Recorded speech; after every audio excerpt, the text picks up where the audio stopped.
पैसा ना होने के कारण मुझे पढ़ाई छोड़नी पड़ी थी। मुझे उन ट्रक ड्राइवर्स को चाय पिलानी होती थी, उनके झूठे बर्तन को उठाना होता था और उनको धोना होता था। अब मेरे मन में आत्महत्या के ख्याल आने शुरू हो गए। मैं सोचता था अलग अलग तरीके से मैं कैसे इस दर्द भरी जिंदगी को ख़त्म कर सकता हूँ। और फिर एक घटना घटी। उस बच्चे ने उस दिन एक निर्णय लिया कि मैं ऐसी जिंदगी नहीं जीऊंगा, मैं इस जिंदगी को बदल के रहूंगा।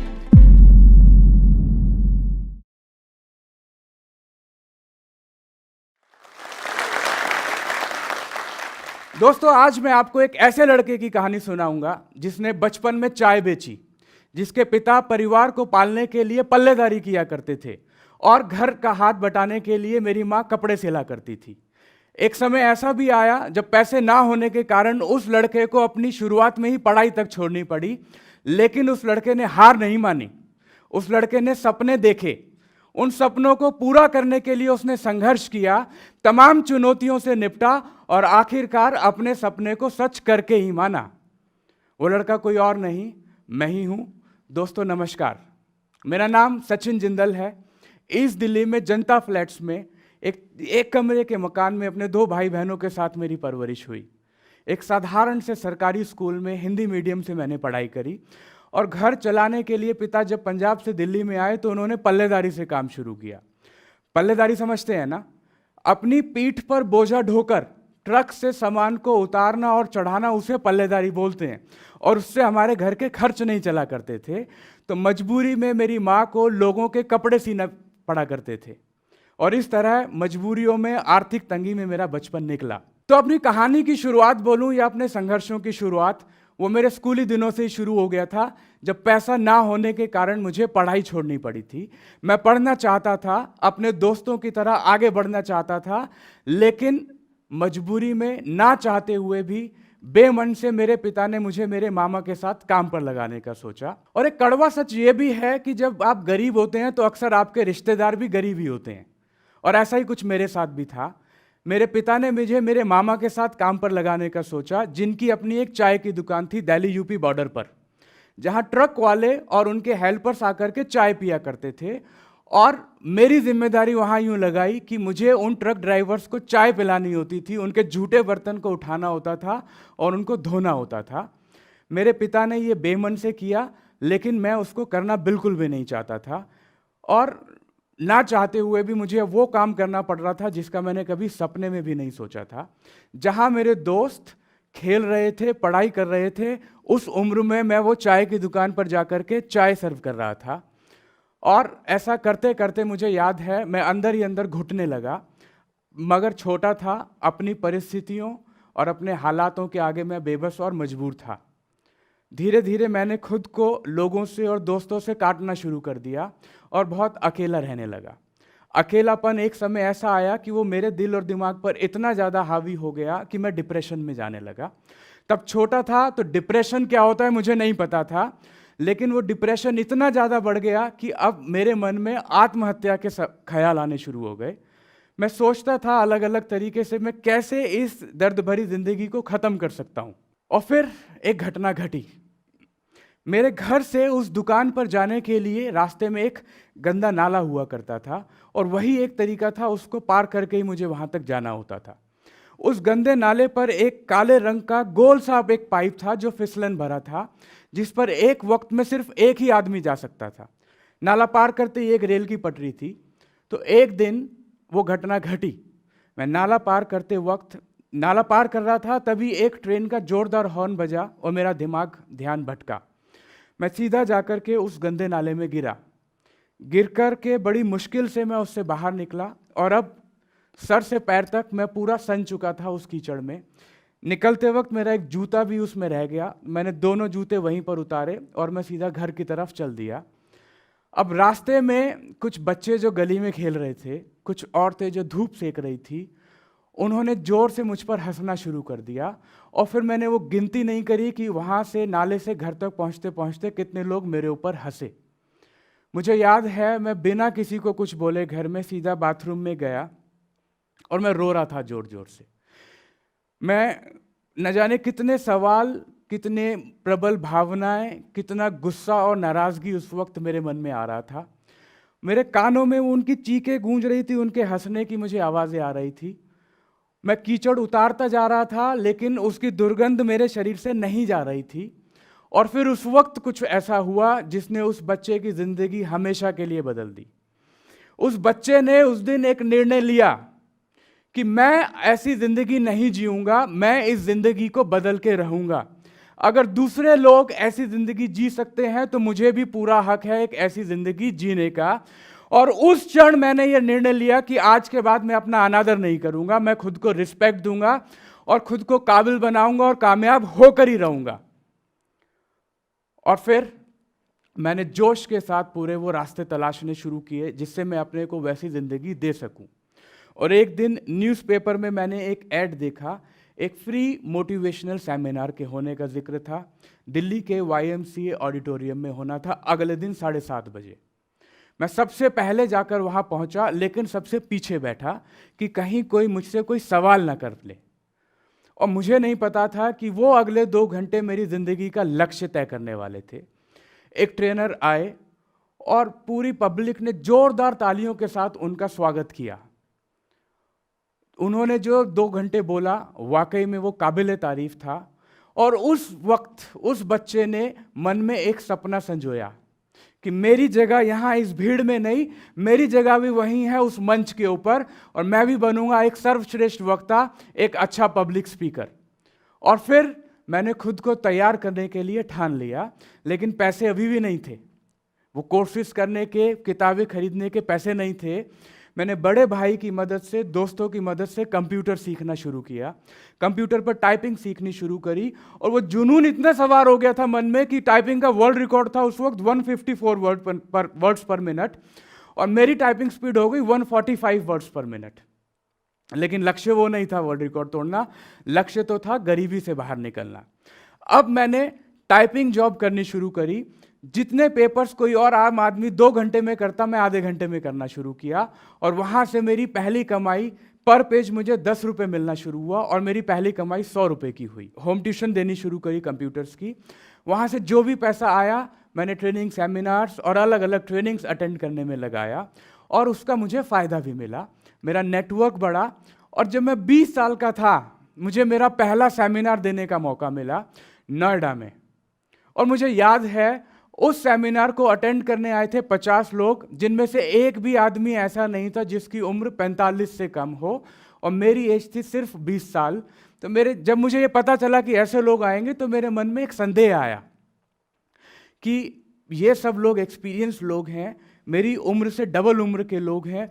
अगर मुझसे कोई सवाल पूछ लिया तो मतलब इतना सोचा ही था कि मानो पूरा नेगेटिव विचारों का एक काफिला उमड़ता चला गया मेरे अंदर। मेरे मन में सवाल आने शुरू हुए कि किसी ने कुछ सवाल पूछा और मैं जवाब नहीं दे पाया तो क्या होगा, कोई हंसेगा तो नहीं मुझ पर, और फिर मानो पता नहीं क्या। और मैं जब पब्लिक के सामने गया, वो 20 साल का लड़का उस 50 लोगों के सामने गया तो वो डर गया। मुझे याद है बहुत अच्छे से, जब मैं बोल रहा था तो मेरी दोनों टांगें लिटरली कांप रही थी, और बोलते बोलते मेरा ध्यान दोनों पैरों पर जा रहा था। उसके बाद जैसे किसी ने मेरे दोनों होंठ सिल दिए हों, मेरा दिमाग सुन्न हो गया और मैं चुप हो गया। पूरे हॉल में सन्नाटा छा गया, और अब जो ऑडियंस बैठी थी उन्हें समझ में आ गया कि इसके पैर कांप रहे हैं। मेरा चेहरा शर्मिंदगी से लाल था। मेरे एक सीनियर आए, उन्होंने पब्लिक को एड्रेस करना शुरू किया, और एक दूसरे व्यक्ति ने मुझे बाजू से पकड़कर बाहर आने का इशारा किया। उस वक्त पूरी रात में जाकर सो नहीं पाया घर में। रात को 2 बजे मैं परेशान था, अपने बाल खींच रहा था, क्योंकि अब मुझे एक डिसीजन लेना था कि या तो मैं डर जाऊं, इस इंडस्ट्री को छोड़ दूं, अपने उस सपने को छोड़ दूं, या हौसला रखूं, इसका सामना करूं और आगे बढ़ूं। मैंने दूसरा ऑप्शन चुना, क्योंकि मेरे पास आगे बढ़ने की वजह थी। मैंने चुनाव किया था इस गरीबी को हटाने का, हराने का। मुझे वापस उस चाय की दुकान पर नहीं जाना था, तो मैंने निर्णय लिया कि मैं इसी इंडस्ट्री में रहूंगा और बन के दिखाऊंगा एक कामयाब वक्ता। उसके बाद अनगिनत बार, मुझे याद नहीं है मैंने अकेले कमरे में खड़े होकर कितनी बार शीशे के सामने मैंने बोला होगा छोटे बच्चों को मैं बिठा लिया करता था और उनको बिठा करके बोला करता था। कितनी प्रैक्टिस हुई मुझे नहीं पता। और अब मुझे पहला मौका मिला एज अ ट्रेनर मुझे जॉब करने का। नोएडा में एक स्टार्टअप ट्रेनिंग कंपनी थी, वहाँ पर 15,000 की नौकरी के साथ मैंने शुरुआत करी। लेकिन जानते हैं क्या हुआ? सिर्फ 6 महीने के बाद मैंने वो जॉब छोड़ दी, क्योंकि मुझे वो सारे काम करने पड़ रहे थे जो मुझे मेरे सपने तक नहीं ले जा रहे थे। तो जब मैं घर गया तो माँ बाप ने, घर वालों ने बोला कि इतनी मुश्किल से तुझे नौकरी मिली थी, इतनी मुश्किल से तू वहाँ तक पहुँचा था और तू छोड़ कर आ गया, हमें भी सपोर्ट मिल रही थी, अब क्या करेगा, धक्के खाएगा। लेकिन मेरे मन में एक अटूट विश्वास था, मैं जानता था कि मुझे क्या करना है।